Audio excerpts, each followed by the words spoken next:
Consonant needs to be louder. The goal is to make the consonant crisper, often to work more quickly and with more well-coordinated energy rather than using more muscle. Generally, we want to keep articulation energy, particularly for consonants, as far forward in the mouth as possible. I teach students to only release energy forward, not to pull back and release.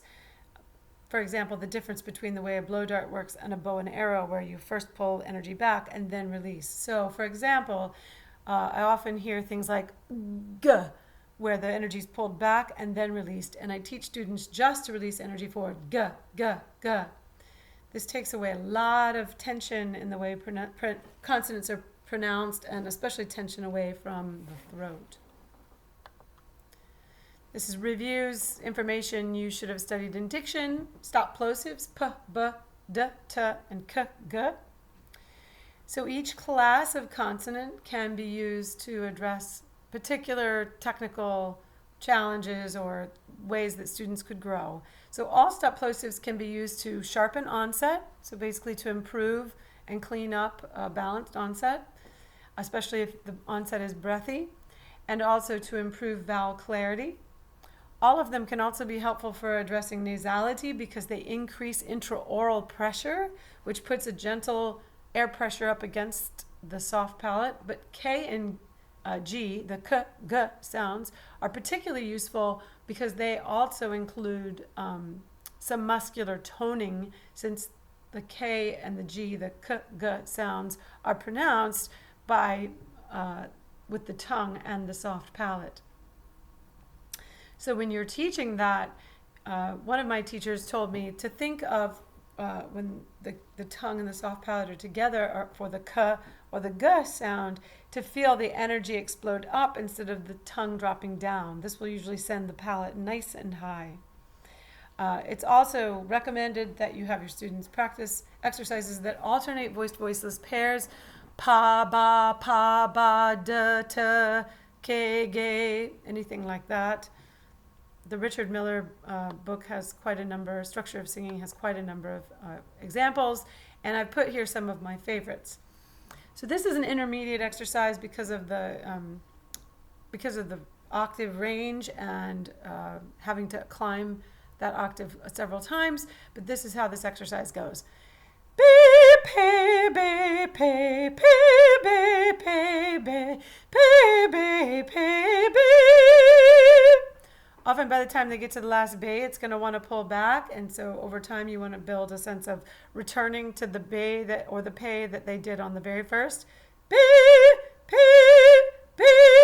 No matter how they approach it, that they come to that frontal, brilliant, clear sound.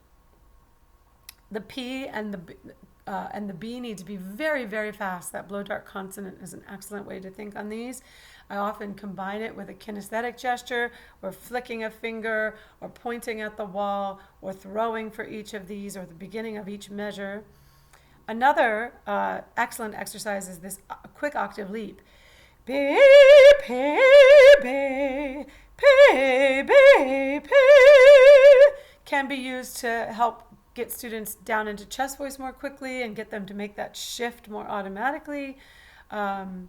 It can also help improve high notes, and it helps improve the coordination between the higher and the lower range.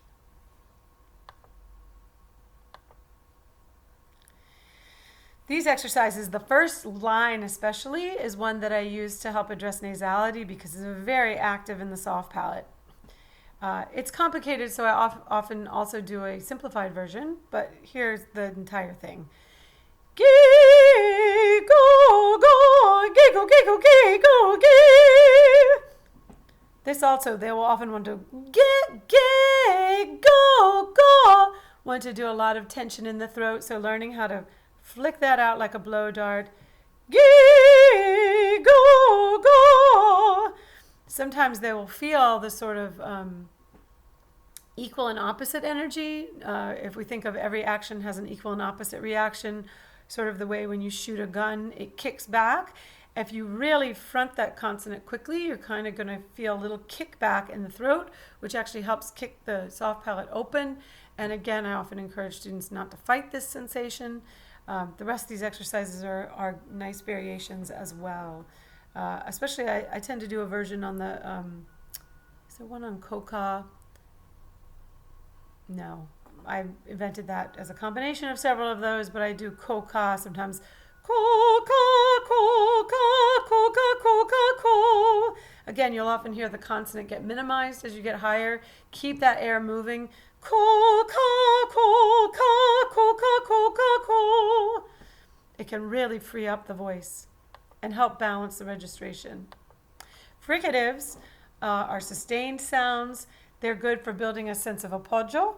So they lean against the breath in a way that's similar to the vowel, actually. And they can be prone to tension. Look to increase friction, not pressure. So when you want a good v, v, you're really looking for the air to make a lot of friction between the two articulators that are pressed together. Think in terms of vibration, not over pressing.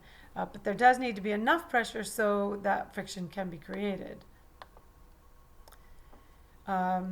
This is a nice one. Vive, vo, ve, vo, ve. No, that's not right. Vive, va, ve, vo, ve, vo, ve, vi. I sometimes have them sing this on just a v first. V. That's often excellent for building up breath energy. And then vive, va, ve, vo, ve, vo, ve, vi. Your students are going to want to concentrate on the vowels. Keep redirecting them back to the consonant. The vowel will take care of itself on these exercises. They automatically adjust the throat, the breath, and the resonance. Nasals. Nasals are great as long as the student doesn't have a persistent problem with nasality, but they're good for building a sense of resonance forward, vibration in the cheekbones, upper lip, nose, that sort of triangle of resonance. Keep in mind that the soft palate is low for nasals, so they need to be able to get the palate back up for a clear vowel. Otherwise, you're building a bad habit instead of a good one. But this is a fantastic sequence. Starts with just a hum up and down. Listen to make sure the hum doesn't fall back, such as you want to hear that buzz. I often use directionality, a sort of arrow that goes up a little bit and then forward, or have them think of singing the hum toward the wall and really bend the sound forward toward the wall. This will help with laryngeal tilt, which is often something singers need help developing. And then from there, once that's solid,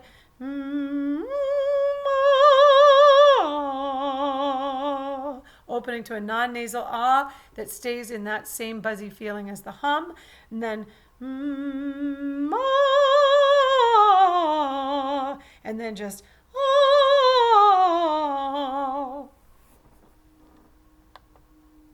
Another one for students that I use for students whose voices are really pulled back is this articulation exercise. It's a nice one for beginning students. Ma, ma, ma, sorry. Na, ma, na. And another 6-7 is a favorite for choir directors sometimes. You can do sing or sung. Sing,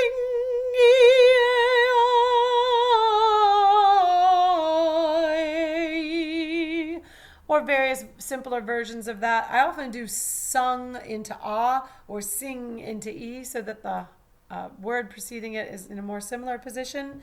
Sing, sing, sing. Again, encourage the palate to lift instead of the tongue to drop when coming out of the NG feeling. Hung.